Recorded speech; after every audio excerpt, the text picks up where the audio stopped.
A week ago, I posted a video about Buddha's birthday and my donation to a Christian organization called Compassion.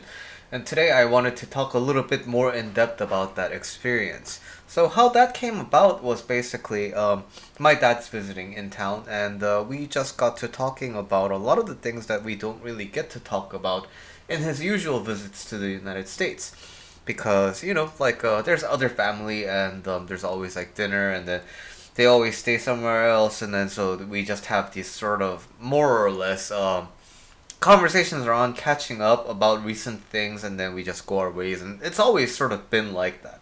But the primary purpose of this trip for him this time around is just to really just connect with me and as part of that, we just really got to talking about a lot of these different aspects of each of our lives that we never really talked about before. And one of those things was about like ultimate life dreams, like what are my dad's aspirations in life? He's way like I mean he's practically double my age, and he's very deep into his still very deep into his professional career as a hypnotherapist, and I'm wondering what does he have in planned for his life, and something that he raised up is I really wanna I really wanna do something with this organization called Mojawan, and I'm like, what is that? And he's like, you don't know? I'm like, I don't. So please let me know. And basically, what it is the letter by letter, what it means is mother child institution. Basically, after the Korean War, there were a lot of people without fathers because they all died in the war. And so, as part of the rehabilitation of the post Korean War Korea, a lot of missionaries came over and a lot of humanitarian aid came to Korea to build Korea back up. And one of the very targeted efforts from a reverend called Reverend Everett Swanson was this effort to get children out of poverty. And when are typically children in poverty? When there is no primary breadwinner of the house. And so this mother-child institution hosted a lot of families with single mothers and gave them a shelter, gave them food, gave them surgery. So my dad had surgery through that organization when he was 8. He still has some like ear problems, but he got it treated. He got surgery for it at that age, and he got food, he got supplies and toys and things like that from America. So part of the reason why our family just kind of ventured out into America in the first place because there's a bunch of Korean people who are happy living in Korea, right? But to my dad, America, United States is not just another country. It's a country that gave him hope. It like literally installed this idea of the American dream. How great would it feel to be that kind of a resource to other people, because he was on the receiving end. And he knows how sad it is, how difficult it is when life is, in a post-war country where there's not a lot of resources. Mom's always outside doing a lot of things, and my dad spent a lot of time home alone, wondering where his father is and things like that. And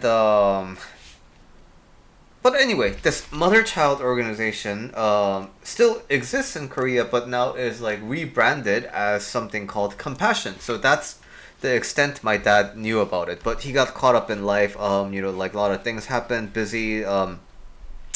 He worked sort of tirelessly in his institution, but then they closed it down, my parents, and then now he's doing like a private practice and he's transitioning into like the solopreneur role. So that's always been like occupying his mind.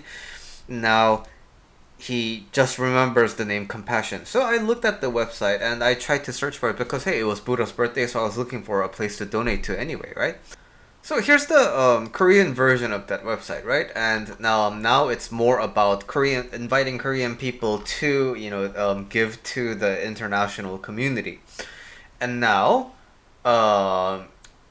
you donate in Korean money here, but I wanted to donate in American money, which is US dollars, right? So I found the history. I found basically Compassion Organization, the global website, so I can donate. And I showed my dad this website, and I was like, "Hey, Dad, this is the Compassion website," and he suddenly just moved to tears, right? Because this wasn't just a picture. This wasn't just a picture. Like, he's not literally in here, but he vividly remembers what it's like to be here. How it was so cold, how it was so barren, how it was so desolate until these people came in. And it's the organization started in the 50s after, Korea. And then after that, Reverend passed away in the 60s. And then, but the mission kept on continuing to other areas of the world where children need to be outside of poverty, right? And so, watching your dad cry is always kind of a difficult thing, but I'm a Buddhist, so I can handle it. So I'm like, yeah, but Dad, your experience of not having a father, your experience of being in extreme poverty is a great resource because now you get to experience what it's like to be that like American, what it's like to be the person that gives. Vicariously through me for now, but like he's gonna go to Korea and he's gonna continue on the mission of donating to Compassion Organization, right? And that was the end of that story, and then that's when I shot that video that I uploaded a week ago. But I got this in the mail a few days ago, and got this, right? I'm so pleased to meet you. I donated to wherever the money was most urgently needed, and then I showed this to my dad, and my dad was like, "Holy crap! We used to take pictures like this, with the aid that we got." And thanking the American sponsors for helping us like that. And what really just struck me is this quote from Mother Teresa. "You have never really lived until you have done something for someone who can never repay you." And what really strikes me about this is the fact that this is exactly an idea expressed in the Buddhist sutra called the Diamond Sutra. And in that idea, it's basically unattached giving, right?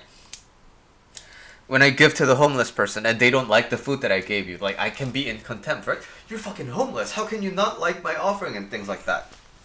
So that means my giving didn't really come with no strings attached. I was giving, like, I was coming with a transactional angle of, I'm doing something good, so you better appreciate it. And so, in Buddhism, unattached giving is like free yourself from all notions of all ideas of this, like, preconceived notion of what giving is, and just give without expecting anything in return. And this quote is saying exactly that, right? Like, just in different words. You have never really lived until you have done something for someone who can never repay you.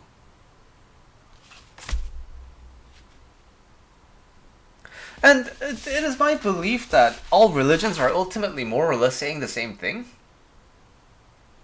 And it's cool to get reminders like this, right? Once you reach a certain level of spiritual growth, it always extends outwards. And my message to you today is, it doesn't really have to be in that order necessarily. So today, I want to invite you.